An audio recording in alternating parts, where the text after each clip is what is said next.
I do want to dig in on a player, and it's Kaleb Johnson. Now, Kaleb Johnson, right, goes in the third round to the Pittsburgh Steelers. This is a guy who ran a 4.57 40-yard dash. I'm not super concerned about 40-yard dashes for the running back position. He was 75th percentile on Player Profiler for speed score with 102.7.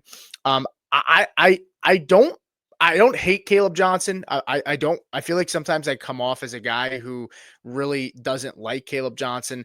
I do prefer RJ Harvey over Kaleb Johnson. My concerns with Kaleb Johnson, and now Rodgers, I'm a believer in Rodgers. I think he can. I think he can help them, but it's on a 1-year deal, right? So if he's Yep. not there, they're back in the same situation next year where they don't have a quarterback, and then who the heck knows, right? Is Arthur Smith even the OC next year? Like, there's just a lot of mystery.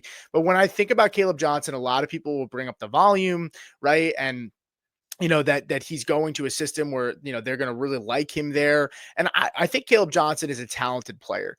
My concern with Kaleb Johnson is when you look at Najee Harris, who touched the ball the most out of all running backs in the NFL over the last 3 seasons.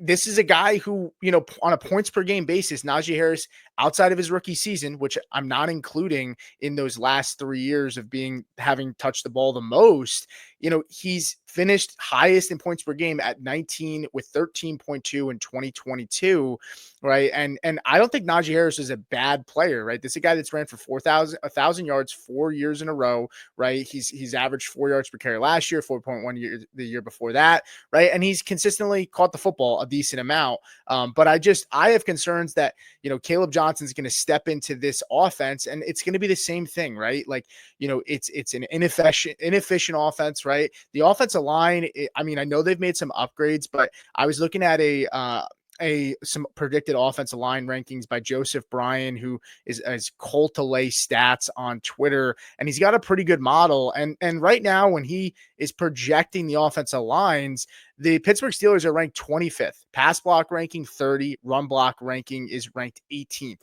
So I don't think that this offense line is going to be much better, right? And he uses the Pro Football Focus's pass block and run block grades from last year. He also factors in age, draft capital, and some other things. That's how the model comes out with the rankings. But I just don't think this offensive line is going to take much of a step forward. And we haven't even touched the fact that Jaylen Warren is still going to be there. Do I think Jaylen Warren's going to get a 50-50 split with Kaleb Johnson? No, but I do think Jaylen Warren is a solid, capable running back who many people a year ago were saying that there was a chance he took Najee's job. So what are your thoughts on Kaleb Johnson? I know you're up to pick here, but are you taking him over RJ Harvey? Am I just high over my skis right now because maybe I'm a Broncos fan and I prefer Harvey, or, am I making sense to you?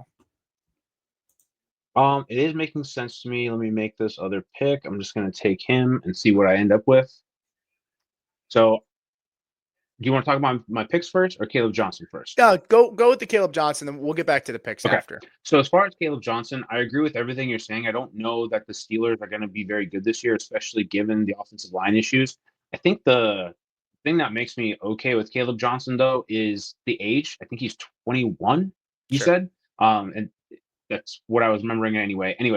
And while he didn't have a great 40-yard dash, I'm also not the biggest fan of the 40-yard dash in general. I think it's kind of a silly exercise. You're telling a player to run as fast as they can in a straight line in a sport where they don't necessarily run in a straight line that often while wearing pads and carrying a football. So you watch the tape, you watch him in college, he broke away from players. Like, he's game speed fast, and I'm okay with that. That's good enough for me. Also, historically, the Steelers usually are a pretty good running team. And while they may not have the best 2025 due to the offensive issues we were talking about, I like the player enough that on a dynasty team, I'm all in. I think he's worth a first-round pick in a rookie draft. I think going in the the 6th round where he went is about right. I'm probably taking him over RJ Harvey due to the age factor and the future factor. RJ Harvey is a better player to compete for a title this year. But also, when you're building a dynasty roster, you also have to weigh in, okay, am I trying to compete this year, or am I trying to build a foundation to compete year after year for the next 3 to 5 years? Yeah, so you kind of fall into not necessarily a trap that I'm setting for you, but that's kind of the argument that I hear a lot of people say about the age with Harvey.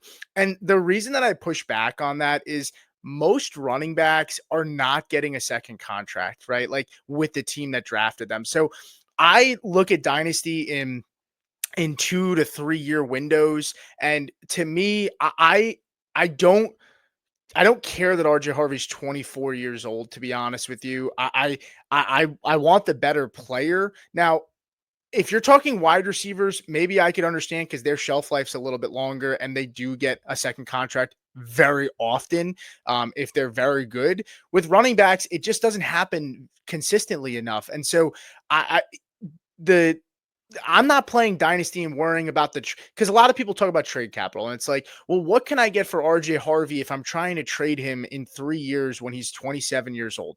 I understand that Dynasty, you're always trying to look ahead of the curve, and that's super important. And I'm not going to sit here and try to say that it's not, but with Dynasty, I just think that sometimes people are playing so far into the future that they're never truly competing. And it's good to have a balance of both. I'm not sitting here saying that that's your strategy either, but to me, like, I just prefer the better player. I don't really love the whole, Harvey's 24, that like I don't if I don't get if RJ Harvey helps me win in 2 years because I'm on a roster that can compete, and I don't even think it has to be a quote unquote competitive roster. If he's really good, right? Like people are going to want him in 2 years if they're competing and you're rebuilding, right? I try not to worry too much about the draft capital. Yes, all of these things matter, but I think we put way too much stock into something like that when, again, most people don't get a second contract. The other thing I would say is with Kaleb Johnson, Najee Harris was a better prospect coming out of college, right? I don't think Najee Harris is a bad football player. I think the Steelers offense has not shown us that they are going to take the next step in the last 5 to 6 years. And unfortunately, like I'm not going to sit here and say Arthur Smith I don't think he's as bad as people give him slack for. But I'm not in love with what that offense looks like, even with Aaron Rodgers. And so to me, Najee Harris comes out of Alabama in the first round. Kaleb Johnson, yes, this was a very, very good running back class, but if Najee and Kaleb were in the same class years ago, Najee's still going first round ahead of Kaleb. I don't even know if Kaleb, I don't, I'd have to look at the class to see where maybe Caleb's a back end second round pick instead of being in the third round. But overall, like I think Najee was better, right? And so he struggled behind this to be fantasy relevant. My thing is, I just think that unless that quarterback situation and offensive line upgrades in the next 2 to 3 years, which I think is what you're hoping for, Kaleb Johnson's going to be a low end to maybe a mid RB2, which with RJ Harvey in the system with Sean Payton, with the amount of targets that offense gives to the running back positions, wherever Sean Payton has been, he is going to give you RJ Harvey to me has low end RB1 upside. I don't see it with Johnson. I can't picture it unless there are major changes on that offense. And I can't predict that because Mike Tomlin has shown us nothing to say he's willing to bring in a young play caller and change his old school mindset. So that's kind of where I'm at. I know that was long winded, and I want to It's give all you right. a chance to kind of It's rebuttal as well. I mean, everything you said is fine, and none of it's necessarily wrong. I think for me, it just comes down to I like Kaleb Johnson as a prospect better than I like the RJ Harvey, and I'm Sure. getting 3 years youth in the player. So if I'm doing a startup draft again, like I know you need to balance your ability to compete this year, if it was if it's a real startup, versus what's my ability to compete in the future.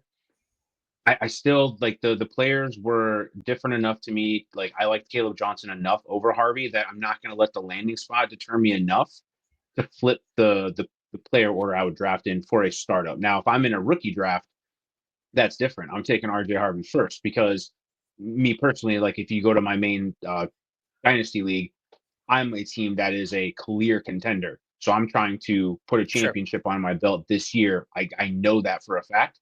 I'm easily taking Harvey because the landing spot is better, the opportunity is better, the head coach is for fantasy football better.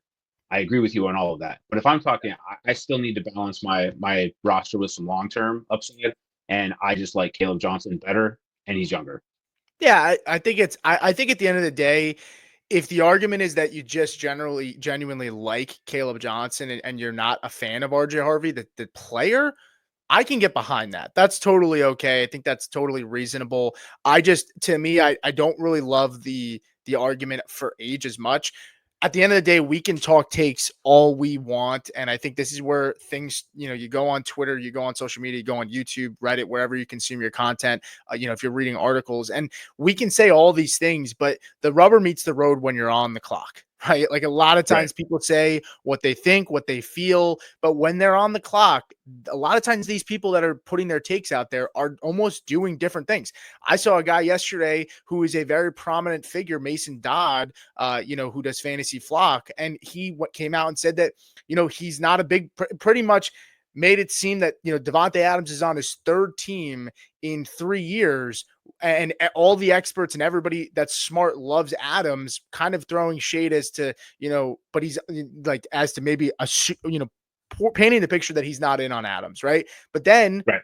later on in the day, somebody took a screenshot while he was live and he drafted Devontae Adams in a BBM. So again, like sometimes we all feel these things, but when we're on the clock, right, things are fluid and things change. In your situation, you might have a league where you have a ton of rookie picks, and you don't need a running back to help you now, right? And so your running back room might be set. Maybe you had Trevion Henderson in the first round and you have a good running back room. You might say, you know what? I don't need an immediate impact. I think Kaleb Johnson's the better player, so I'm going to take Kaleb Johnson because I don't need him to help me now. That I can understand, right?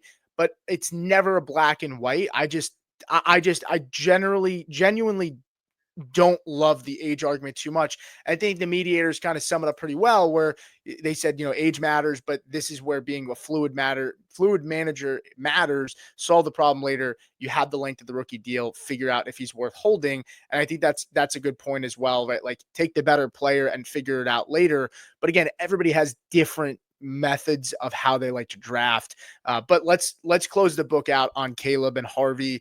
Let's